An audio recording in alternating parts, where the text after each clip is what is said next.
When I first knew that we talked about this song, I was thinking, how am I going to connect this to what I'm saying today? But then I just felt the Spirit hit me, and I'm going to invite each and every one of you to remember that you've got a friend in you, that there's a loving presence that's resident in each and every one of us that is your internal and eternal friend that loves you at all times, and it actually birthed you into the world, that we, each and every one of us, has a friend in us, but a friend that also wants to come out of us, a friend that wants to come and look upon the world that is deeply lonely and often deeply lost, and this world needs friends. So in the context of what we're going to talk about today, I hope and pray and invite you to consider the possibility that that friend that lives within you can emerge from without into the world that needs friends like you. So that's where we're going to start today. So it is Father's Day, and it's also Men's Health Month. So if you didn't know that, it's Men's Health Month. And it's also was Juneteenth, and it's also Pride Month. So it's a big month. Also, yesterday was solstice, longest day of the year. There's a lot happening in June. And mindful of the fact that this is actually the month where in Unity, the 12 powers that we talk about, imagination is also this month. So it's a very powerful month for us to think about the possibilities that live and move and have their presence within us that we can bring out into the world. So this morning, my wife can attest to it, I woke up from a nightmare about 3 o'clock in the morning, woke up, and it was about this talk. And in the dream, I had done such a poor job that I fell asleep during it.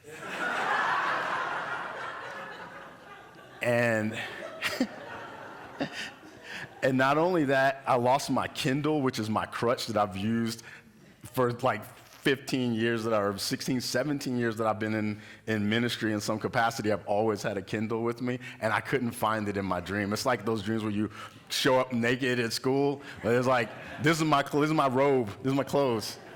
So all that was gone, and I didn't want to waste a nightmare. That's something I learned from my aunt, Rahima, who she died recently, and she was a Muslim, and she would tell me some teachings from Islam and how they looked at dreams, and she told me, don't waste a dream like that, don't waste a nightmare. Look at it and ask questions about it. Where did it come from? Why is it here? What is it trying to tell me? And so when I started to do that and I started thinking about it, and I started thinking about the context, knowing what I wanted to bring up today, and I thought about all of you, and I thought about how we are doing this together. Like, I'm not just standing up here, just performing and saying words for you all. This is an expression of relationship. Whatever I can say and whatever I do say is not just because of the thoughts that are in my head, but it's also the context of this community and what I think that this community can receive through me, and also what I can receive from and through you. And so this happens together. Even if I'm up here talking right now, this is happening together. And so I asked what I needed from you all, and some of the powers, the 12 powers that we've talked about, came to my mind. And I wanted to invite you to hold 4 of the powers within you today as we have this conversation. The first one is love, and love is going to be the power that opens the heart and builds connections. So connect with that love, that power of love within you. Faith. We're going to have faith. Yep. Faith gives trust and conviction to keep moving forward. So I want you to connect with the power of faith. As I mentioned, this is the month of June, so we're looking at imagination. Lets us see new possibilities and bridges gaps. Because there's actually no gaps in the world. There's no lack in the world. There's only a failure of imagination. And so inviting you all to use that power of imagination. And then understanding, which deepens empathy so that we truly hear each other's experiences. So love, faith, imagination, and understanding. And with that, I want to show the first image. So that little person in the middle is me. I told y'all last time I spoke that I had gotten ruined by love when I was a young person, that love was my baseline, and that was because of my parents lived with my godparents, and they were raising me together. So I had a 4-to-1 adult-to-child ratio when I was younger. So I never had a gap in feeling like someone was loving me, holding me, and to this day, my godparents, both of whom are still alive, still treat me like parents. And I'm starting to feel emotional. All right, so anyway, so imagine that this little kid, me, is being loved by two 6'2" black dudes.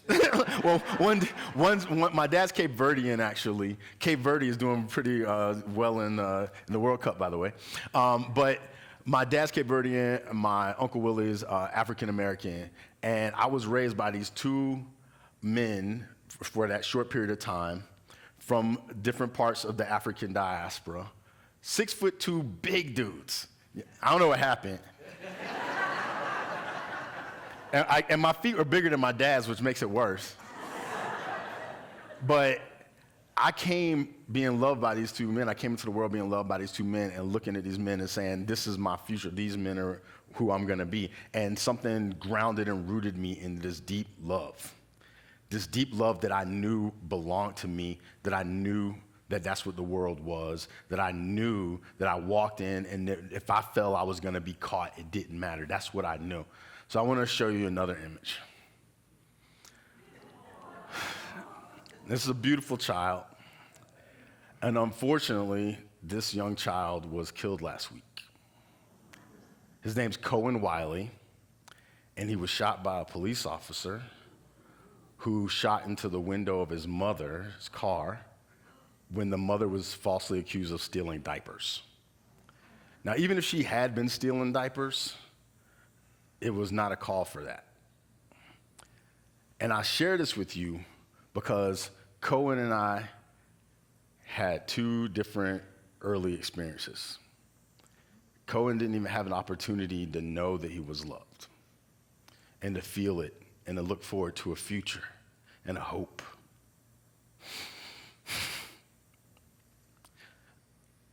First quote, please. This is from Arthur Janoff, wrote Biology of Love. He says, give a child a good birth and a good first 3 years, especially a good first 3 months, and a major part of the job of child rearing is done. First 3 years, maybe first 3 months, set for life. I used to wonder why I kept going back. No matter what happened to me, I kept going back to this baseline of love, back to this baseline of love. And it was only recently that I started to think that it was the grounding from my godparents and my parents. And it has changed everything in my mind. Because I think about, what if we imagined a world where everyone got that? That everyone had a friend in all of us, and that everyone came into the world with a good birth in the first 3 years and be all set. What if we had the imaginative capacity to want that for the world? And then when we see things like what happened with Cohen, we know when it hits us and we say, that should not be, that we realize that we have the power to change it. Because we talk about that here. That's one of the things that excites me about Unity, is that there's words to give language to the world that we know is possible. There's this knowledge that we have these powers within us and that we have to bring them into consciousness so that we can intentionally and actively do it. I remember when I used to hear thoughts and prayers whenever time something terrible happened, and they'd be like, our thoughts and prayers go to so-and-so because of this. And I would be like, with your thoughts and prayers. Get your thoughts and prayers out of my face. But when I think about it in the context of what we say here, thoughts and prayers become a whole different thing. Because we hold our thoughts, and through our prayers and through these powers that we know we have, we can actually create a world, because everything that's here, it started with a thought. Everything that we don't want to see and everything that we do want to see. And so I hope by the time we finish this time together that there's enough fervor and excitement and energy that you all know that whenever you see something like this that shouldn't be, that you will know, I have the power to do something about this, by how I think, how I pray, and how I act. So we've been talking a lot about our new mission too. It's bold love, hands-on hope, and deep belonging. So bold love would never allow anything like that. And sometimes we don't have bold love. We have what I call a cowardly hate sometimes. Sometimes people are hating, but they're too scared to even say they're hating. But we're going to talk about bold love. And when bold love sees things like that, it says no. And it turns our mind toward what could be. When we see things like the Sorry Southern Baptist Convention, but saying women shouldn't preach, I don't like that. I don't like that. We don't like that. And so we turn our heads away from that with our thoughts and our prayers and our focus, and we see a world that ushers in the world that we know is possible. And we can do that for every single thing that we see in this world that we know shouldn't be. Because there's a lot of things that shouldn't be. And some people might disagree on some of the things that I might say I don't think should be, but I think that we can all agree, if we just look at ourselves, that we would love to have a world where we received everything that we need. Because just like if the first 3 years the person gets love and they're set for life, if somebody gets the opposite of love, what do you think happens? None of us likes that for ourselves, and we shouldn't want that for anybody else. So regardless of the things that I might mention, like some of the things that have happened recently, like Cyrus Carmack Belton, if you haven't heard about him, 14-year-old shot running away from someone, and the person got off as innocent. Some people may have different feelings about it, but no one wants a world where someone feels like that is even a thing that should happen. And so we turn our eyes towards it with our energy. So I'm kind of jumping track, but there's a lot I want to say that I won't be able to say. But I want to talk a little bit about the fatherliness in this world and the challenges that we're dealing with. There is a lot of things going on with men in this world right now. There just is. This is Men's Health Month, and we need help. There are these roles that many of us are stuck in, and we don't understand who we are in this world right now because we don't have the imagination to see it. Because many of us have been taught that we have three main roles in this world: provider, protector, or punching bag. That's what it is. Provider, protector, or punching bag. If you can't do all three or two or even one, you feel worthless. That's a projection on this world that shouldn't have to be. And for people that come up and people who look like me, for centuries, we didn't have an option to be the first or the second. It was just to be the punching bag, to be able to take abuse and just keep getting up, because we didn't have the opportunity to provide or protect. That wasn't a part of our identity. But because of the love that I had, I never felt that at first. I didn't understand that. And it wasn't until I became a parent and started to feel vulnerabilities that I started to come to awareness of that. So I'll tell you a quick story. When my daughter was a little over 2, we were just driving, the two of us, and I saw a police officer, and I said, "Oh, there's a police officer." And I slowed down. I was very mindful, and I came up to the crosswalk with a stop sign, 4-way stop. Looked around, slowly took off, thinking, hey, I didn't do anything. There's no reason for me to get stopped. And then, woo, instantly, cop stops. I was like, what in the world? I know I didn't do anything. I know everything is set. He stops. He says, do you know why I stopped you? Of course, I had no idea why he stopped me. And he said, I stopped you because your bumper went a little bit into the crosswalk. And if someone was there, you would have hit them. And I said, but no one was there, you know? And he said, well, you got to get your license and registration. And my daughter, and I think she might remember this, she said, don't arrest my daddy. And the vulnerability that I felt in that moment was something that was new to me, because I had lived a lot of my life in strength and love and knowing I deserved love and everything. And I was like, what is that? And I realized that on some level, I thought that my daughter being in a car seat was a shield for me.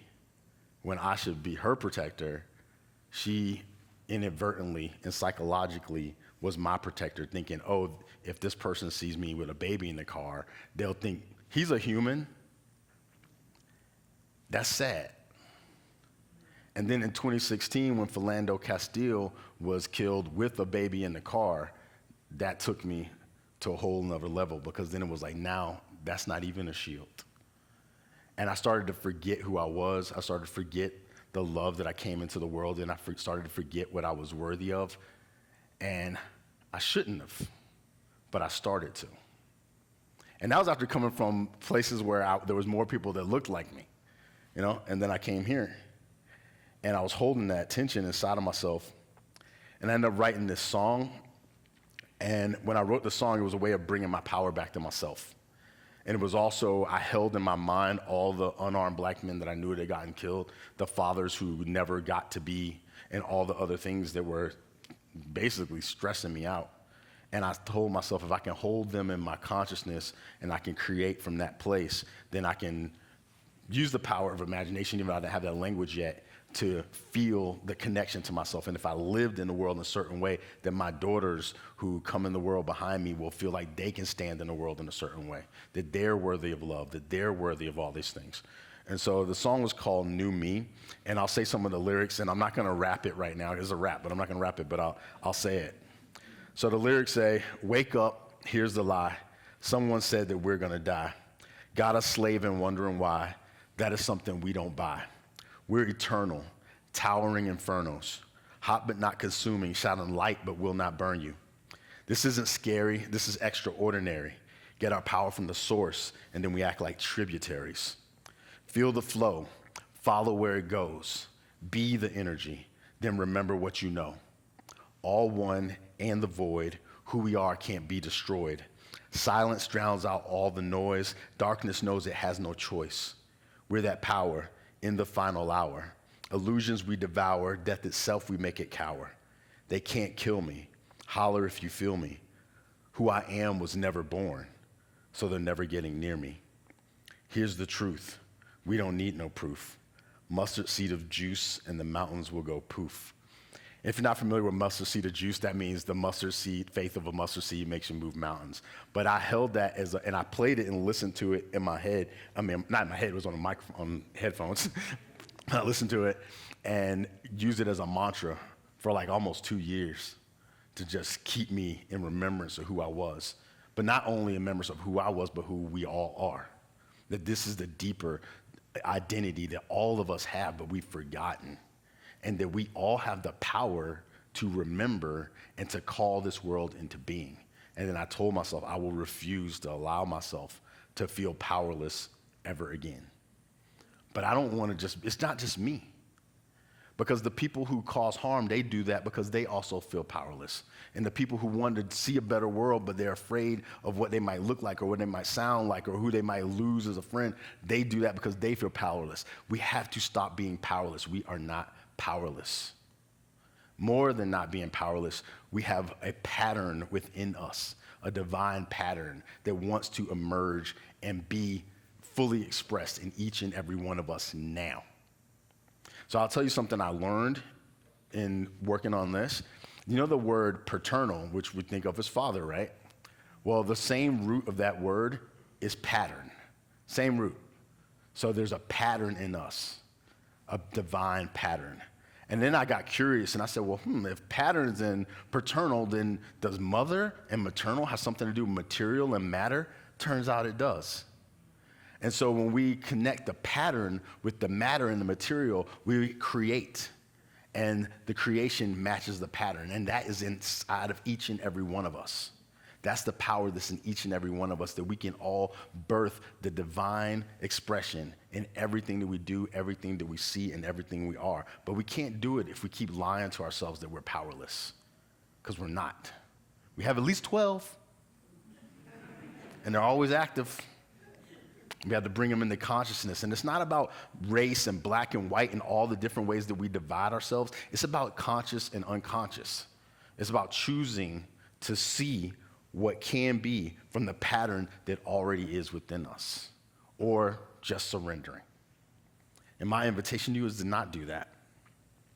Actually, there's a guy named W. Edward Deming. He was called the father of quality. And he worked in management, and he actually helped Japan come back from World War II. And he said some things that I think are applicable to the world that I believe we can create. He said that a bad system will beat a good person every time. So it doesn't matter how good you are, the bad system will break you. And that's what was happening to me. A bad system was breaking me until I encountered the system within and invited and allowed myself to let it emerge from without. And he also taught that we're being destroyed by our best efforts. He said, trying harder to do what you understand is your job when the system is broken often results in more damage. Don't just do something, stand there and think. So I say, don't just stand there, do something. He said, don't just do something, stand there and think.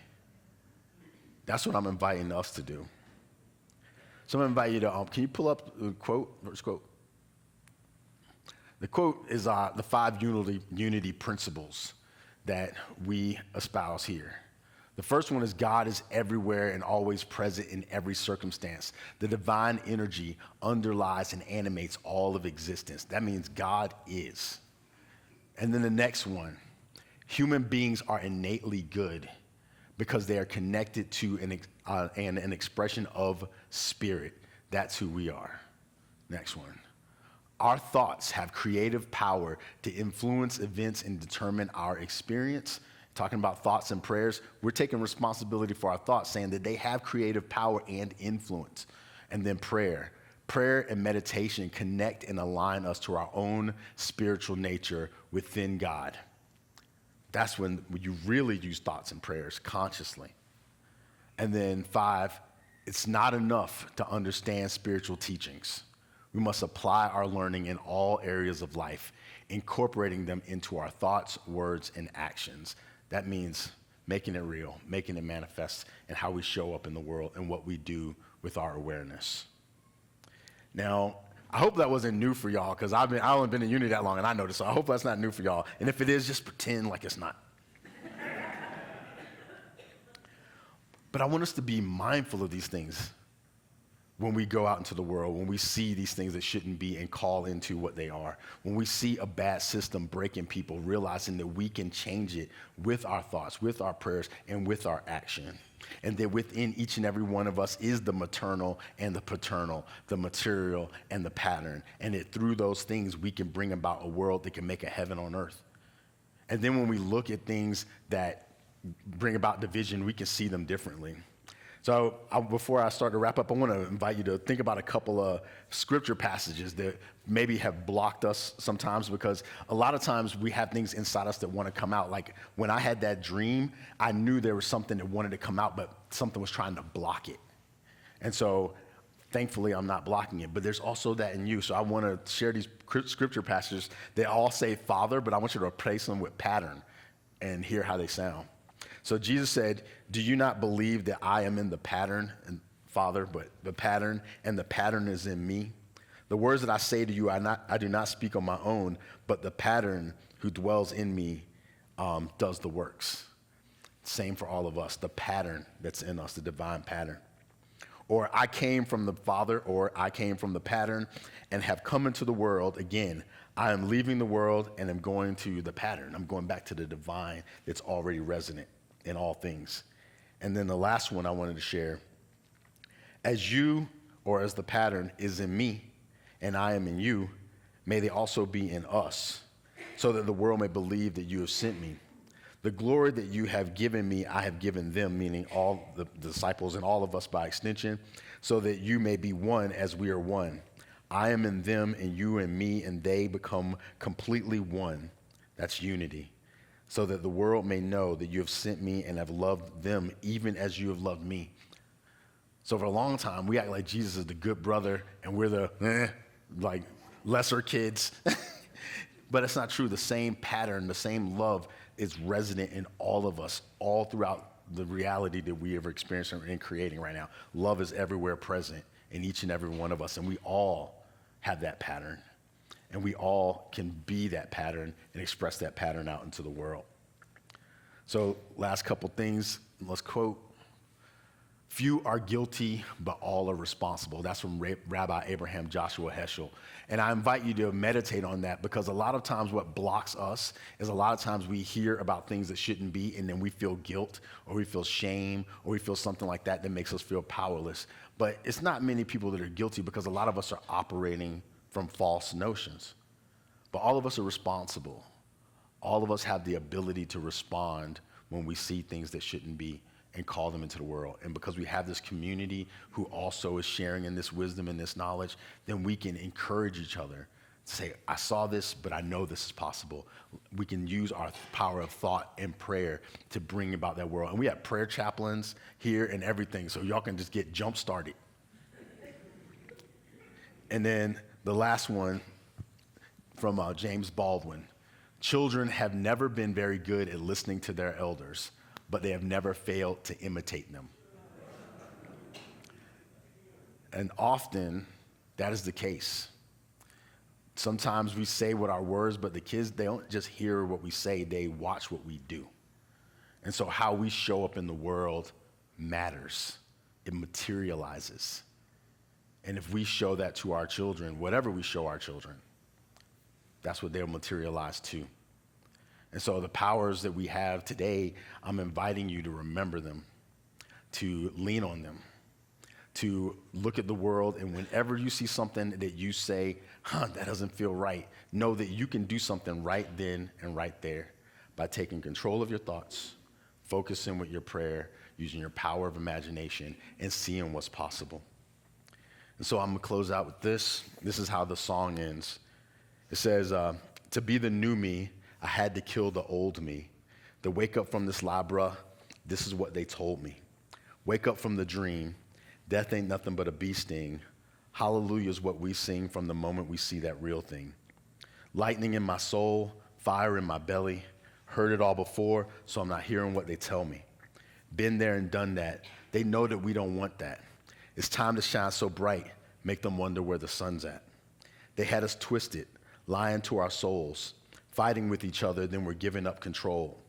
But we're the ones who stare into the sun. When you see the truth, the beginning has begun. Unity should understand this one. It says, speak a word with no hint of hesitation, then create entire worlds with the breath and the vibration. You didn't know that? Man, you didn't know that? Everything you say, one day, man, you're gonna own that. So watch your mouth, remove the doubt, look within, then shift without. Eternal light's what I'm talking about. The light inside is coming out. We're going to shine till the deniers lose their mind. In the twinkle of an eye, there's no such thing as doing time. We're all free, but we forgot. We're all love, but we don't remember. We're all divine, but we don't know the pattern. But if we rest in the stillness and the silence, we will remember who we are. It'll drown out all the noise that tells us otherwise. And when we choose to shine, the whole world gets illuminated. And so my invitation, my request, my hope, and my prayer is that you will take responsibility, not guilt, not shame, and use your power to create the world that we know is possible, even if it's just Columbine, because we have it within us, but we had to let it out. So thank you for allowing me to let it out with you guys today, and I hope y'all will do the same in this world. So it is.